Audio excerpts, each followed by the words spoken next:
नमस्कार दोस्तों, मेरा नाम आर्यन मिश्रा है और जुर्म के वर्चस्व की सीरीज में आज हम आपके लिए एक ऐसी कहानी लेकर आए हैं, यकीन मानिए जिसे सुनने के बाद भी आप भी खौफ से भर जाएंगे कि एक कॉल गर्ल कैसे एक के बाद एक 6 लोगों को मौत के घाट उतार देती है। और दोस्तों, उससे पहले एक आपसे निवेदन है कि कृपया वीडियो को लाइक कीजिए और चैनल को सब्सक्राइब करना मत भूलिएगा। आखिर उस कॉल गर्ल की ऐसी कौन सी मजबूरी थी जिसकी वजह से उसने एक के बाद एक कर 6 लोगों को मौत के घाट उतार दिया। तो देर न करते हुए आज की इस कहानी को हम शुरू करते हैं। ये कहानी शुरू होती है अमेरिका के मिशिगन से। मिशिगन में रहने वाले एक परिवार जो काफी सुखी रहता था।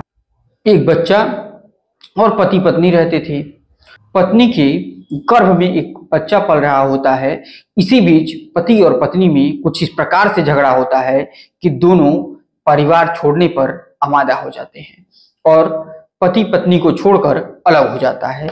जब अलग हो जाता है तो उसके 2-4 महीने बाद एक लड़की का जन्म होता है और उस लड़की का नाम रखा जाता है एलिना वोर्नोस। एलिना वोर्नोस के पैदा होने के बाद जैसे ही वो 2-3 साल की हो जाती है, उसे अपने दादा दादी के पास भेज दिया जाता है। उम्र बढ़ता रहता है, उसी के साथ उसका दाखिला स्कूल में करा दिया जाता है।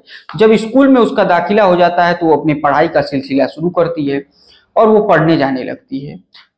उम्र बढ़ता जाता है और एलिना 10वीं की क्लास में पहुंच जाती है। 10वीं की क्लास में एलिना इतनी सुंदर लगती है, यकीन मानिए जिसे देखने के बाद स्कूल के काफी बच्चे उसको परेशान करना शुरू कर देते हैं।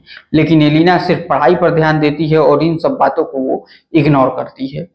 रोज लड़के उसका पीछा करते, लेकिन वो इन बातों पर ध्यान नहीं देती। एक दिन ऐसा करते करते एलिना एक दिन अपने स्कूल आई और पढ़ के जैसे ही वापस जा रही थी कि बीच रास्ते में तकरीबन 6 से 7 लड़के मिलके उसको पकड़ लेते हैं। पकड़ने के बाद एलिना चिल्लाती है, एलिना के सबसे मदद मांगने की कोशिश करती है, लेकिन वो लोग इसे जबरिया पकड़कर एक झाड़ियों में लेकर चले जाते हैं। उसके बाद एक के बाद एक करके उन 7 लड़कों ने मिलकर एलिना के साथ जबरन रेप किया।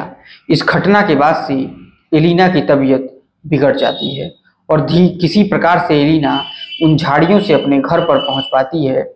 और वो जब घर पर जाती है तो यकीन मानिए तकरीबन 3 से 4 महीने तक उसकी तबीयत बेहद खराब रहती है, वो उठ नहीं पाती है। अब इस घटना के बाद से एलिना स्कूल जाना भी बंद कर देती है। अब उसे स्कूल जाने से भी डर लगने लगता है। अब धीरे धीरे एलिना उम्र के साथ बढ़ती जाती है और एलिना तकरीबन 17 से 18 साल की हो चुकी होती है। एक दिन उसी घर में उसके साथ फिर इसी प्रकार का कुकृत्य होता है और इस बार उसके घर में ही उसका रेप कर दिया जाता है। अब इस बात को सुनकर जैसे ही उसके दादा दादी को पता चलता है, वो लोग उस बच्ची का मदद नहीं करते हैं बल्कि उसे घर से बाहर कर देते हैं। अब बाहर करने के बाद एलिना के पास कोई ठिकाना नहीं होता है कि अब वो जाए तो आखिर जाए कहाँ। अब इसके बाद एलिना अब अपने जीवन में धीरे धीरे आगे बढ़ने की कोशिश करती है और इन्हीं सब के दरमियान उसके दिमाग में ये आता है कि मैं इतनी सुंदर हूं कि जिसकी वजह से लोग मेरे पीछे पड़े हुए हैं, तो क्यों ना मैं अपनी इसी सुंदरता का इस्तेमाल करूं और इस रोड की ठोकर भरी जिंदगी से जिंदगी को थोड़ा अच्छा बनाया जाए। लेकिन कहीं ना कहीं एलिना के मन में उन 7 लोगों के प्रति नफरत और गुस्सा बहुत ज्यादा थी। अब धीरे धीरे करके एलिना प्रोसिक्यूट के धंधे में उतर जाती है और वो एक कॉल गर्ल बन जाती है। जब वो कॉल गर्ल बनती है तो हर बार उसे जहां से कॉल आता वो वहां जाती, उसे खुश करती और उसके बदले उसको पैसा मिलता। ऐसा करते करते एलिना के पास एक अच्छा खासा इनकम आ गया और वो एक अच्छे खासे अब बंगले में रहना शुरू कर देती है और धीरे धीरे समय बीतता जाता है। लेकिन एलिना के मन में उन 7 लोगों के प्रति इतनी ज्यादा नफरत भर चुकी थी कि वो सोचती थी अगर वो 7 लोग मेरा पहली बार बलात्कार नहीं किए होते तो शायद मैं इस धंधे में ना होती और मैं अपना जीवन आम लड़कियों की तरह ही अच्छा खासा व्यतीत करती। लेकिन इन सब चीजों से एलिना आहत होती जाती है। एक दिन एलिना के मन में आता है कि चलो उन लोगों का पता लगाते हैं। जब पता लगाती है तो वो सातों लोग बड़े आसानी से मिल जाते हैं, और जब मिल जाते हैं तब एलिना एक बंदूक का जुगाड़ करती है। उसके बाद एक एक कर कोई मार्केट से घर जा रहा होता है उसको उस दरमियान मारना शुरू करती है। कोई अपने ऑफिस से घर जा रहा था उस दरमियान। ऐसे ऐसे करते हुए एलिना ने 6 लोगों को मौत के घाट उतार दिया। अब पुलिस परेशान। अब पुलिस की नजरों में तो ये था कि आखिर कौन है जो इन 6 निर्दोष लोगों की हत्या कर रहा है, और हर हत्या एक ही तरीके की बंदूक से होती थी। इस पर पुलिस का शक ज्यादा जाता है। जब वो 7वां आदमी बचा रहता है तो वो पुलिस में जाकर पहले ही कंप्लेन कर देता है कि हो ना हो ये खेल उस लड़की का है, जब वो 10वीं क्लास में था तो उसके साथ हम लोगों ने मिलकर रेप किया था। अब पुलिस समझ जाती है और इस 7वें व्यक्ति के पीछे पुलिस पड़ी रहती है। अब ये जैसे ही 7वां व्यक्ति अपने ऑफिस से घर जा रहा होता है, एलिना रास्ते में आती है, अपना गन निकालती है, इसके सीधे सामने गन लगाती है। अब गन लगाते ही पुलिस एलिना को गिरफ्तार कर लेती है, और गिरफ्तार करने के बाद जब उससे पूछा जाता है कि पिछले 6 लोगों को किसने मारा, तो बताती है मैंने ही मारा, और इन्हीं लोगों की वजह से ही मेरी जिंदगी बर्बाद हो गई।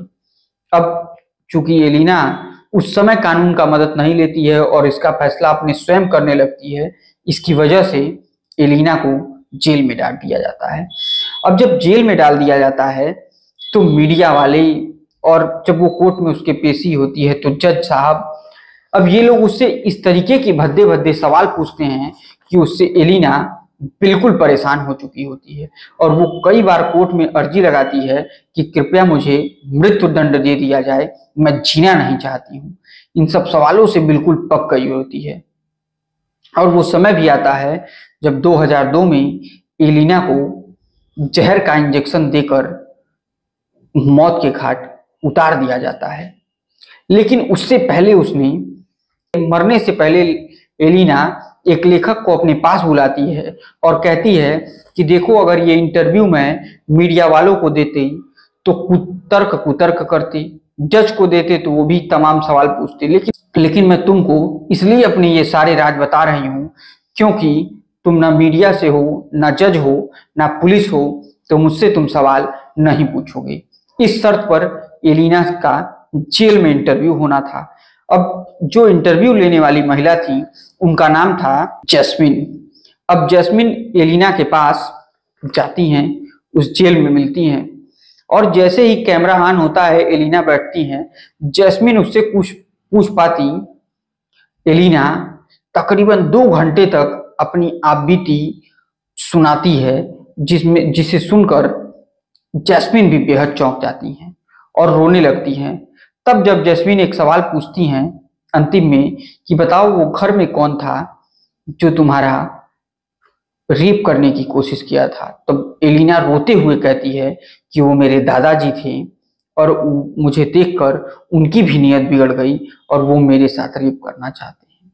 तो दोस्तों, इसी के साथ इस दर्दनाक कहानी का अंत होता है, और यकीन मानिए कि कैसे एक अच्छी खासी लड़की एक कॉल गर्ल बनती है। उसके बाद परिस्थितियों के हिसाब से उसने अपने साथ हुए अत्याचारों का बदला लेने की कोशिश करती है, और उसके बाद उसे मौत की सजा सुनाई जाती है। तो दोस्तों, अगर ये वीडियो आपको पसंद आई तो कृपया चैनल को सब्सक्राइब कीजिए, वीडियो को लाइक कीजिए, और इसे अपने दोस्तों के साथ शेयर भी कीजिए। तब तक के लिए जय हिंद, जय भारत।